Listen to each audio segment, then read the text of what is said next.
مشک ہوتی ہے نا خوشبو، اور عنبر بھی خوشبو ہوتی ہے جی مشک و عنبر کو بھی ملتی ہے جہاں سے خوشبو. جی بے شک سبحان اللہ سبحان اللہ. اس کی تھوڑی سی تشریح کر دوں. ایک صحابی کی 2 بیویاں تھیں. کتنی بیویاں؟ 2. اور اپنا کیا حال ہے؟ ایک نے ناک میں دم کر دیا. ایوب صاحب وہ تو نہیں، تم بتاؤ. کہہ رہے ہیں جی تجربہ انہیں بھی ہو گیا. ایک صحابی کی 2 بیویاں، سننے کی بات ہے، یہ حدیث کا مفہوم بتا رہا ہوں. اور وہ دونوں بیویاں خوشبو لگایا کرتی تھی. اور میری طرف توجہ دو، نکل نہ جائے. خوشبو لگایا کرتی تھی. کیوں؟ اس لیے ان کے شوہر بھی خوشبو لگاتے تھے، یعنی خوشبو ان کے شوہر کے پاس سے آتی تھی. رات کو جب شوہر کے پاس جاتی تھی تو دونوں کی خوشبو ہیچ رہ جاتی تھی. اب بڑی چکر میں اچھی سے اچھی خوشبو لگا لی، مگر ہماری فیل. ایک دن ان کے شوہر بڑے راضی ہو گئے، خوش ہو گئے، کہا او میری بیویوں، جو تمہیں چاہیے مانگ لو، آج میں بڑا راضی ہوں. تو دونوں بیویاں کہنے لگی او میرے سرتاج، ہمیں کچھ نہیں چاہیے، یہ بتا دو خوشبو کون سی لگاتے ہو؟ کیا مطلب؟ کہ ہم خوشبو لگاتے ہیں، ہماری خوشبو ہیچ رہ جاتی ہے. وہ صحابی مسکرائے اور مسکرا کر کے کہنے لگے او میری بیویوں، جب سے میری شادی ہوئی ہے میں نے خوشبو لگائی نہیں ہے. اب دونوں چکر میں، اور ادھر صحابی بھی جھوٹ نہیں بولتے. آج کی ہوتی کہتی جاؤ جی کتنا جھوٹ بول رہے، سمجھے؟ مگر وہ بولے جب سے میں نے خوشبو نہیں لگائی. اب دونوں نے دانت کے نیچے انگلی، سرتاج پھر خوشبو. کہا میرا ماجرا سنو ذرا، بیٹھ جاؤ. وہ کہنے لگے او میری بیویوں، شادی سے پہلے مجھے کھجلی ہو گئی تھی. جی کیا ہو گئی تھی؟ کھجلی. جانتے ہو گے؟ سمجھے؟ کھجلی ہو گئی تھی.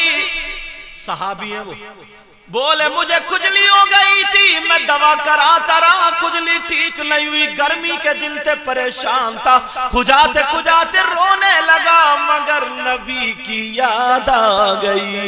ہائے سبحان اللہ سبحان اللہ. اور میں سیدھا اٹھ کر کے نبی کی بارگاہ میں پہنچ گیا. میرے نبی چمڑے کے گدے پہ لیٹے تھے، پسینہ آ رہا تھا. جا کے پاؤں دبانے لگا اور میں رونے لگا. نبی فرمانے لگے او صحابی غلام رسول، بولو کیا پریشانی، کیا دقت؟ کہنے لگے آقا کھجلی ہو گئی ہے، بہت پریشان ہوں. وہ کہنے لگے آقا کھجلی ٹھیک نہیں ہوتی. نبی بولے دوا کرا لو. آقا میں نے دوا بھی کرا لی، ٹھیک نہیں ہوا. آمنہ کے لال اٹھ کے بیٹھ گئے، اور بیٹھنے کے بعد کہا ذرا اپنے ہاتھ آگے کو بڑھاؤ. جیسے ہی ہاتھ آگے بڑھائے، انہوں نے اپنی بغل سے، نبی نے اپنی بغل سے پسینہ لیا، صحابی کے ہاتھوں پہ ٹپکا دیا.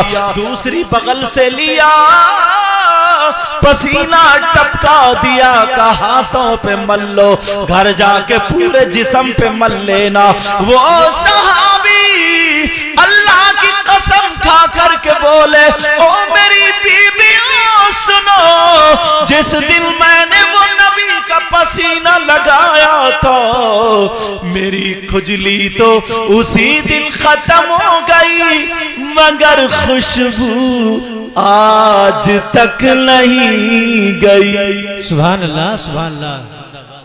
تو یہ اللہ برکت فرمائے. یہ خوشبو کس کی ہے؟ نبی کے پسینے کی. اب ذرا سید صاحب کا شعر سنو. مجھ کو غمبر کو بھی ملتی ہے جہاں سے خوشبو، سبحان اللہ، مجھ کو عنبر کو بھی ملتی ہے جہاں سے خوشبو، کہیے یا رسول اللہ، مجھ کو عنبر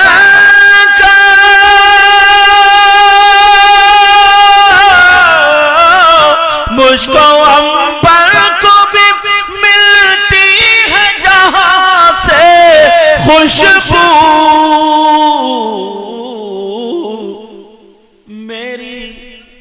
میری قسمت میں اسی گل کا پسینہ لکھ دو، پسینہ لکھ دو، دل کی تختی پہ میری لفظ مدینہ بولو نا، دل کی تختی پہ میری لفظ درود شریف پڑھیں، اللہم صلی علی سیدنا مولانا محمد وعلی آل سیدنا و مولانا محمد وبارک وسلم صلاة و سلاما علیک یا رسول اللہ۔